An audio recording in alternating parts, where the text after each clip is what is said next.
যে হয়তো আমরা তো এখানে বেশি দিন নাই, এরপরে নির্বাচন হবে, এই চোরদেরকে আর নির্বাচন করেন না দয়া করে, এই চোরদেরকে আর ভোট দিন না।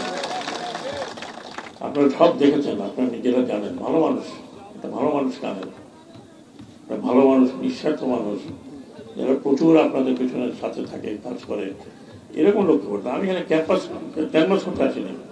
আমার দুঃখ লাগে এদেশে কোটি কোটি টাকা বিদেশে পাচার হয়ে গেছে, এখন দেখতেছেন কোটি কোটি টাকা। এই টাকাগুলো দেশে থাকলে আরো অনেক উন্নতি হতে পারত। এখন কোনো কাজ করতে গেলে চিন্তা হয় যে আবার লোকে কি করে না কি বলে, কোথায় কি করে। মানে আমাদের দুর্নীতি এমন জায়গায় চলে গেছে যে এটাকে আমি যদি বলি নির্মূল করবো, ইম্পসিবল, রক্তের মধ্যে মিশে গেছে। এটা অভ্যাস বলবো না, কি বলবো না, আমাদের উপরে আল্লাহ তাআলার একটা গজব, আল্লাহ জানে।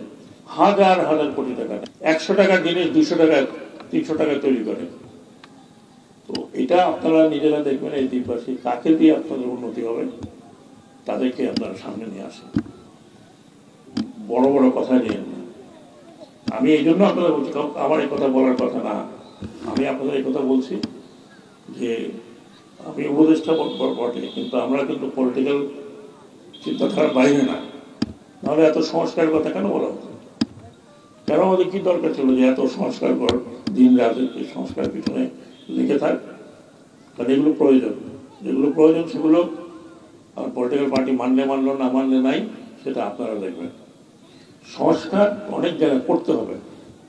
এই যে দুর্নীতি, এটা আপনাদের বললে, আমি এখান থেকে যদি বলা শুরু করি সারা রাত আপনাকে বলতে হবে।